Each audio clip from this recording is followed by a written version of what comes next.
morning and welcome to Rose Red Homestead, where today I am going to make bread for the very first time in my new kitchen machine. My new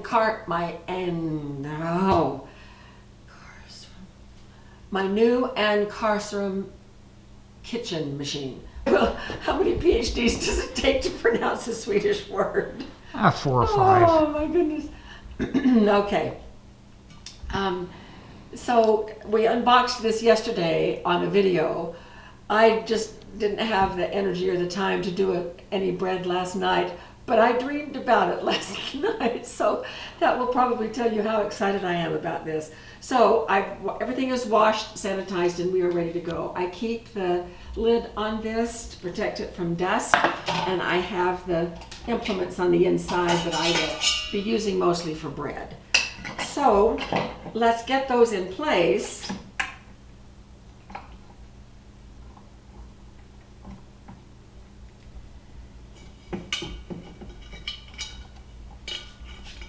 I'll get better at this. And the bowl scraper, which goes right there. All right, so I have all of my ingredients out here. I'm just using my regular recipe for bread with one little twist that I will tell you about when we get there. And I'm just going to dump everything in. That's what I do when I do use the space for my KitchenAid is now being taken up by my new kitchen machine. So, but when I do use my stand mixer, I just dump everything in at the same time.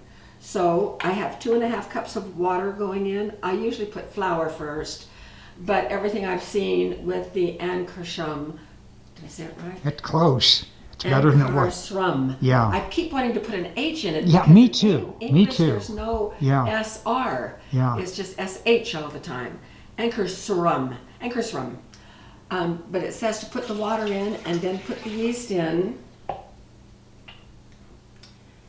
And then we're going to just give it a little mix. I'm trying to do this backwards so that you can see.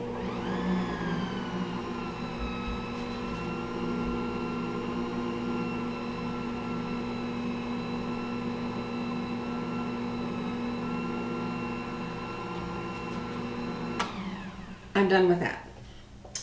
All right, now we're going to put the flour in, and this is where a little bit of a change comes.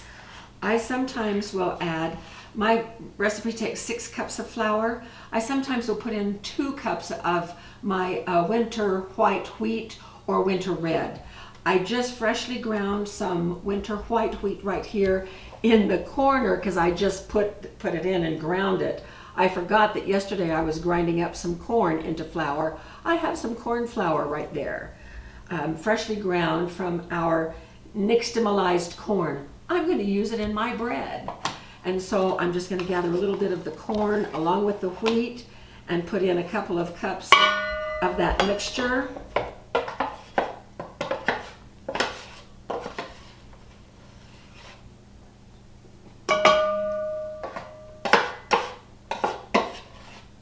So that's 2 cups, approximately. And then my regular King Arthur unbleached all-purpose flour. 3, 4, 5, and 6. Keeping this off to the side. It's going to be so different using a machine to do this instead of doing it by hand.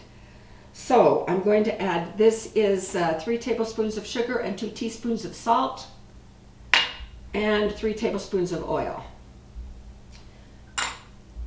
And that's it. So let it begin.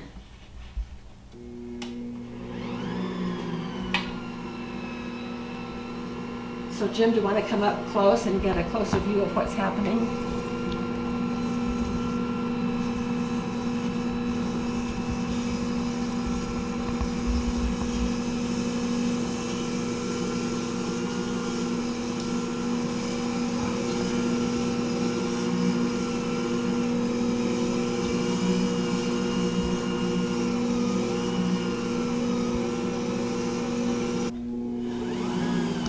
So Jim just pulled up a stool and is taking shots from above.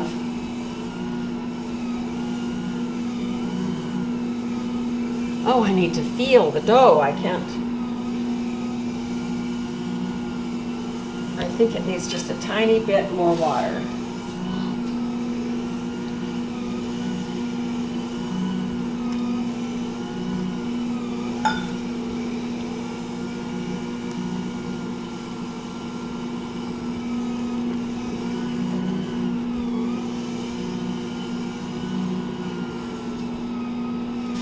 Yeah, you probably need some more. It's having a real difficult time getting through. I'm sorry, what, Jim? Yeah, you probably need some more water. It's having a real difficult time. Getting through that space? Yeah. It's If I easier release- now, but So if I release the roller, then the dough will push it out of the way. Yeah. Looks like it's close. All right, so I'm now going to set the timer for 8 minutes.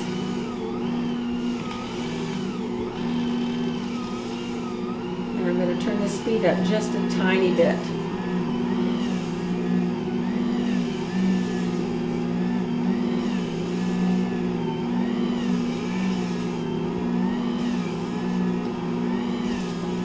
All right, so we're going to let it do its thing for 8 minutes, and then I'm going to take it out of there and knead it myself for a minute so that I can get the feel of it.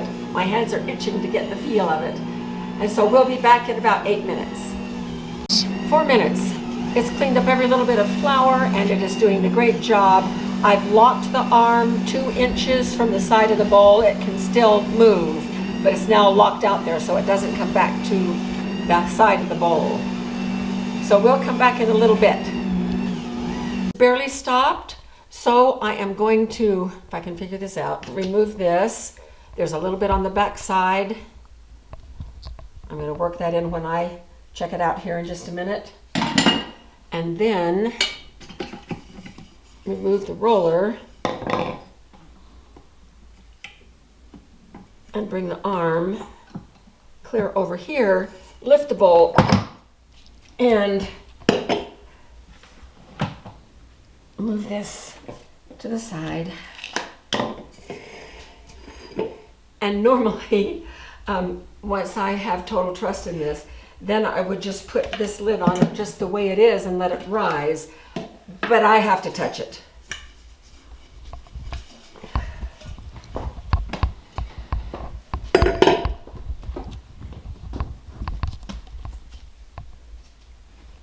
Oh my goodness.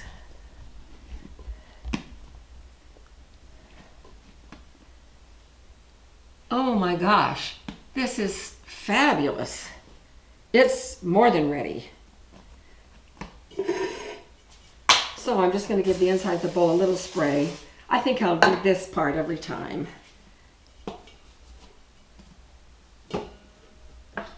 And here we are, set for the first rise.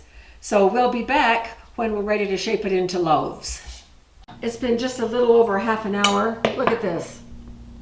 So the circular indentation is from the bottom of the lid, so it has really, really risen. So I am going to just get this out of here. Came out great. And I'm going to cut this in half.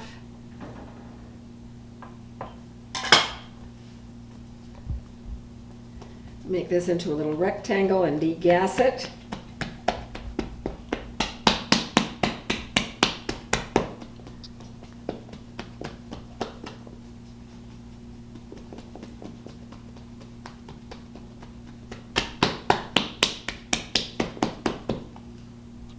And then just roll this up.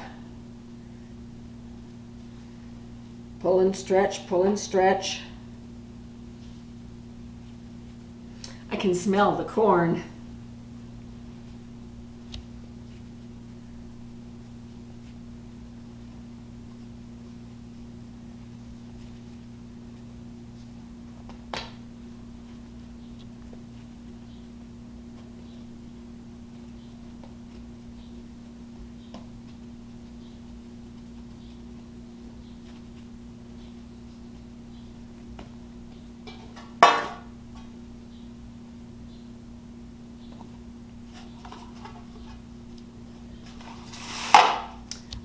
there we go.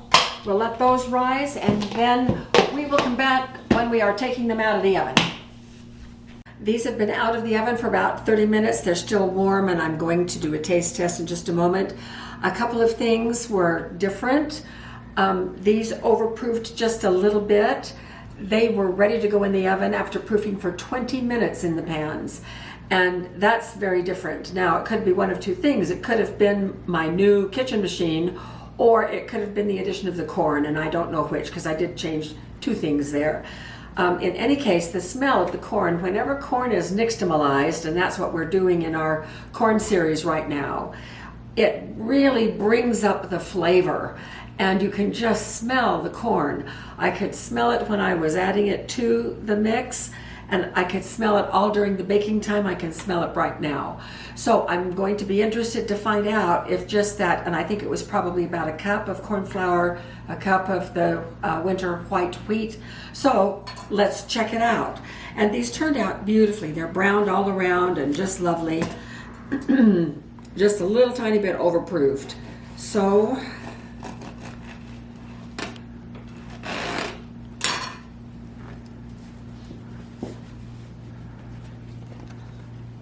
here we have it.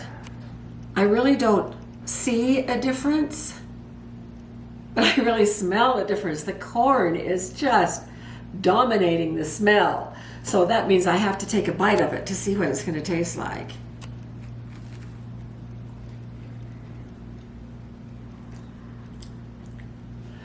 I do taste the corn. I smell it more than I taste it.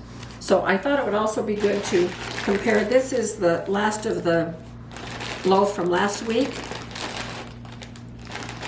that I made actually by hand, just comparing it to these two, and they're about the same. So I didn't really notice any increase in the volume.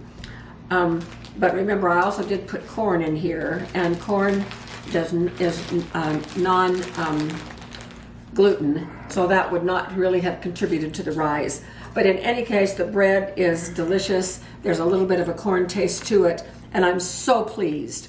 So I will be making bread with my new machine more often. Thank you for joining me on celebrating my new acquisition. It's always fun to have a new appliance. And we appreciate you so very much, and especially when you share with others, either verbally or electronically, your knowledge about the correct way to do things, and also links to our information that will also help people. We have such a wonderful community, and we appreciate all of you very much. So thank you, and we will see you at our next video.